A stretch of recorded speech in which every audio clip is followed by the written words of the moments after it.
Hi, everybody. I'm Brittany Lewis, a breaking news reporter here at Forbes. Joining me now is Mediaite contributing editor Sarah Rumpf. Sarah, thanks for joining me again. Hey, it's good to see you again. Sarah, if you cover cable news, if you watch cable news, if you're on Twitter today, you definitely got whiplash, and that's because of two high-profile departures, one from Fox and one from CNN. So let's first start with the Fox departure, Tucker Carlson.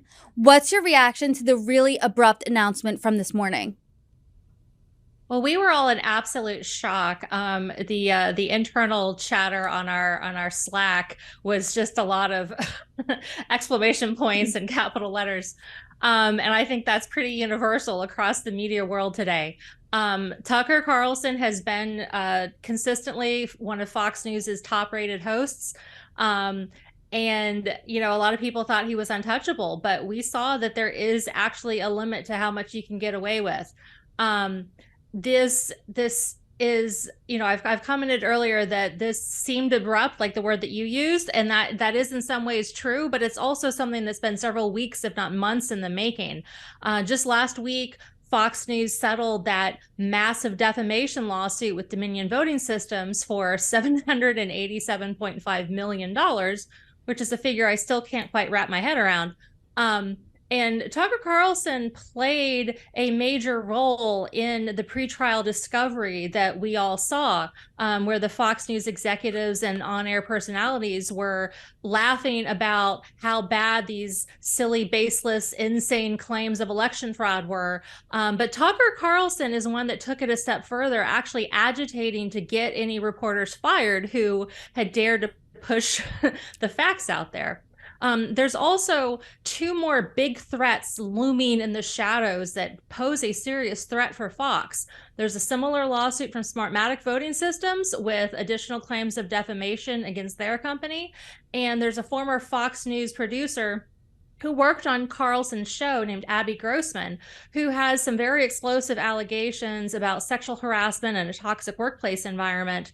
And from the sources that we were talking to today, both me and several of my other Mediaite colleagues, that chatter we're hearing indicates that the Abby Grossman lawsuit and the things that came out in the Dominion lawsuit were the combination of factors that led to Carlson finally getting ousted.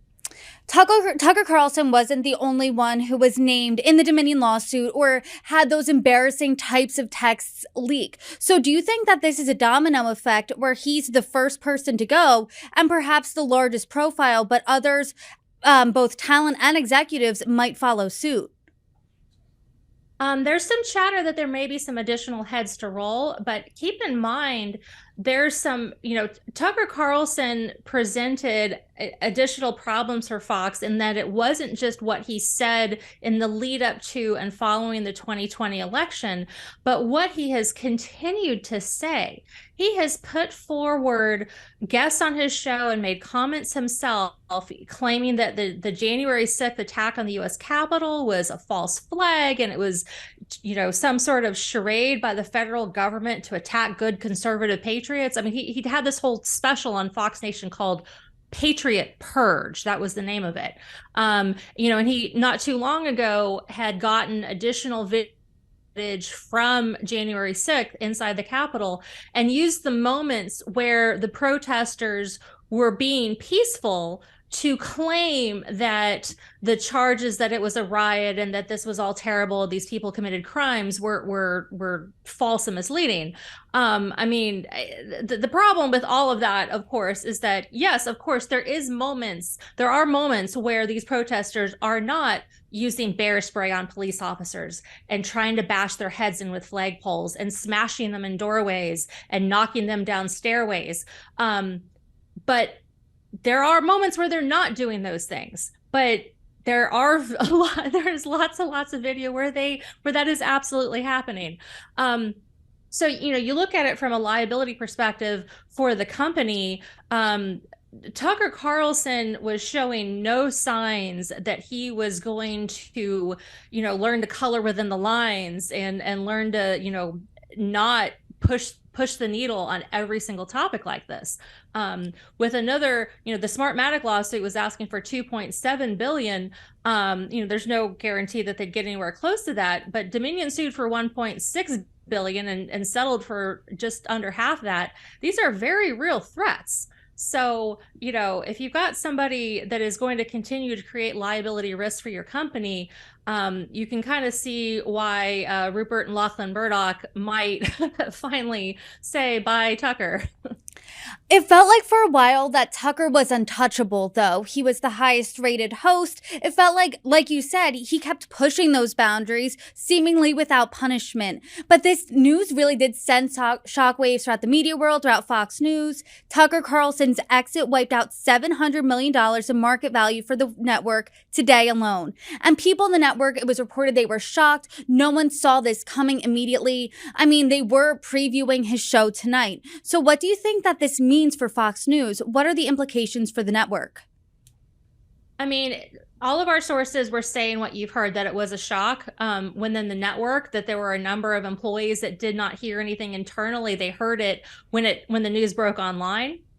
But we do have a very possibly helpful example when Bill O'Reilly was ousted from, I think, that exact same time slot. He was highly rated and very well known and had a lot of very devoted fans who vowed that they were never going to watch Fox News again. And they did have a ratings dip after O'Reilly's departure. That was for something different. That was the sexual harassment allegations. But, Tucker Carlson filled that spot and the ratings bounced up and then went even higher than O'Reilly had ever gotten them. So, Fox has a lot of well-recognized names that have credibility in the conservative movement among Trump's MAGA faithful, still on their payroll. So, it's going to be a tough hike for a while for whoever is in that 8 p.m. slot. I think I saw on Twitter just a bit ago that Brian Kilmeade is taking the first spot guest hosting tonight. And that's another thing that just shows how sudden this was. Tucker Carlson closed out his last show Friday, as I wrote earlier, fully expecting to come back on the air Monday. He closed out with multiple references saying, "We'll see you Monday. We'll be back on Monday. We'll see you next week." So there was quite a bit of scrambling inside Fox today.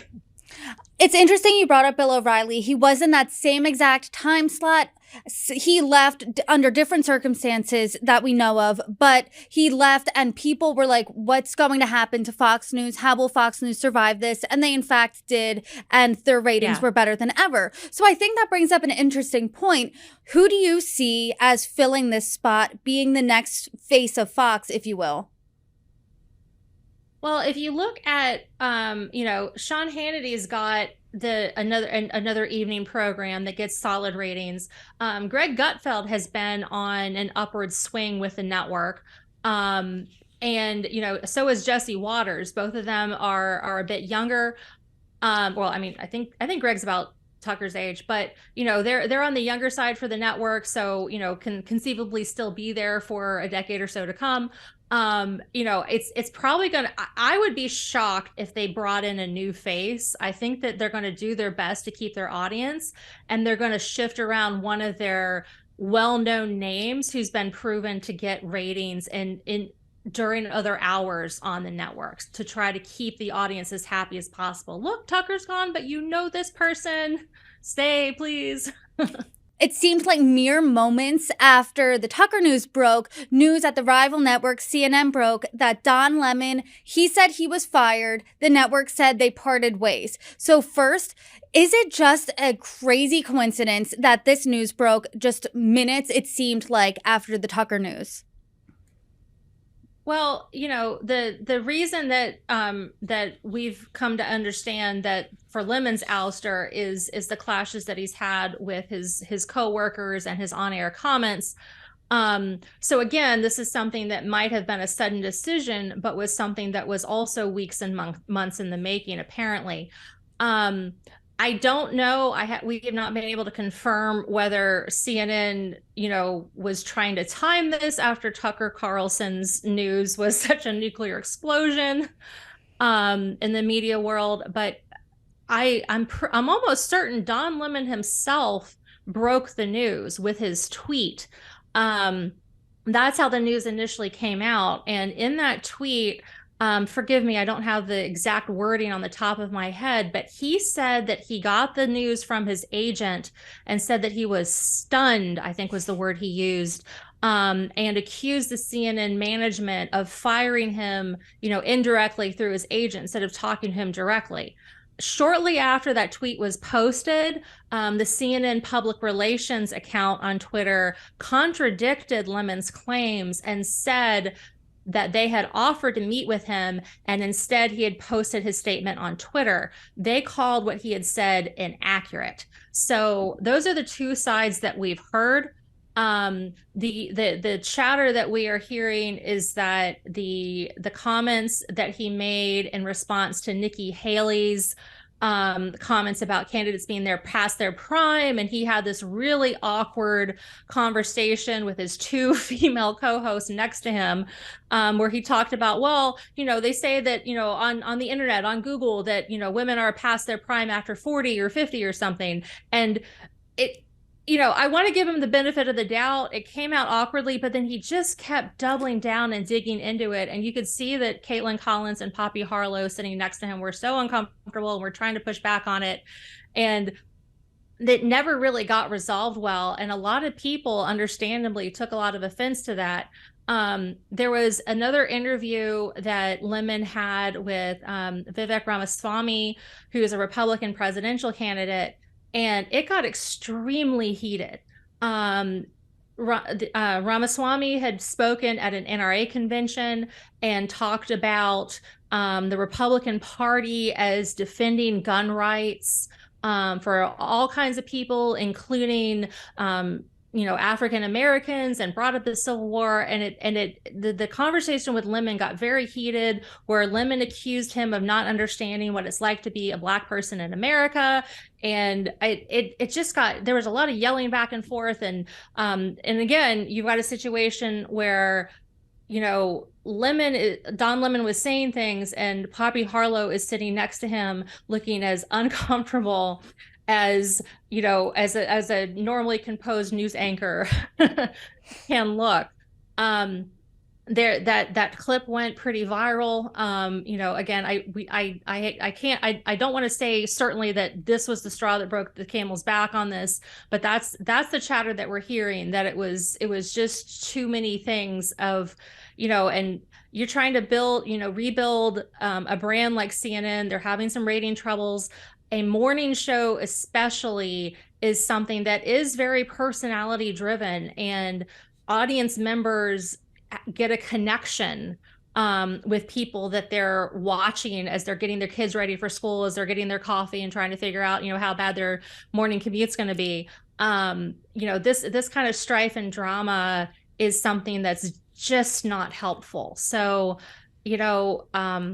it looks like it was just, again, a situation where the last couple months were just too much, and it came to an end today. Definitely, if you're on a morning show, you have to have that certain personality that really connects with viewers. I mean, I know growing up, I watched Good Morning America every day, and it felt like Diane Sawyer and Robin Roberts were an extension of my own family. So that really is personality based. So you don't want that host embroiled in controversy. But what's next for CNN this morning? Because they brought Don Lemon on, they shook up the whole lineup to try to get a ratings boost, and they're still pretty much flatlining in the ratings. So what do you think happens next for this show? It's going to be a tough thing. I think they're going to have to leave Caitlin Collins and Poppy Harlow there, because none of this drama was their fault, and if they do anything to move them, it's going to look like they're getting punished for someone else's sins.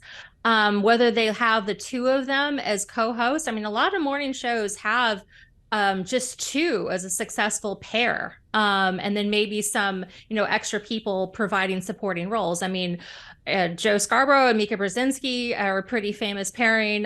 You look at Regis and Kelly that were together forever.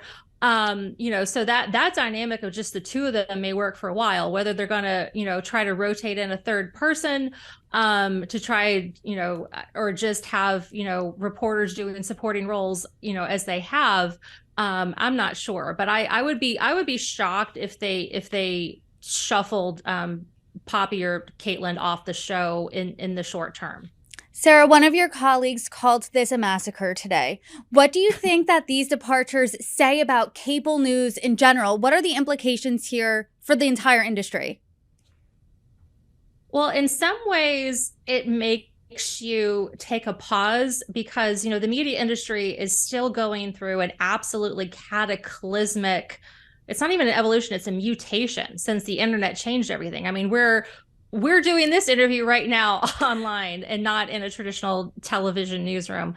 Everybody's still adjusting to that. And anybody in this industry, you have a constant worry of, is my job secure? Is my company financially secure? How profitable are we? If this changes or this Facebook algorithm changes, do our profits go down 20% and then I'm out of a job? So this is definitely an illustration that, nobody is untouchable. And in some ways, the flip side of that coin is that that's actually comforting. As someone who values accuracy and truth in journalism, I will admit that I saw the news about Tucker Carlson as a good and positive and hopeful sign for the state of American media. It's not good if somebody thinks that they can get away with anything, whether they are a member of the media, whether they are an elected official, whether they are a celebrity. You look at everything from financial scandals to, political, election fraud to, all of these various celebrities that have been caught up in these Me Too scandals. Some have too much power and that no one is going to ever say no and no one's ever going to, get them in line. And that really brings out the worst human impulses in a terrifyingly large number of people. So if saying things that offends a large portion of your audience, if pushing stories that are not true, if that gets you fired from a TV job, then maybe that's okay. Sarah Rumpf, thanks for your insight. Thanks so much, Brittany. Have a good day.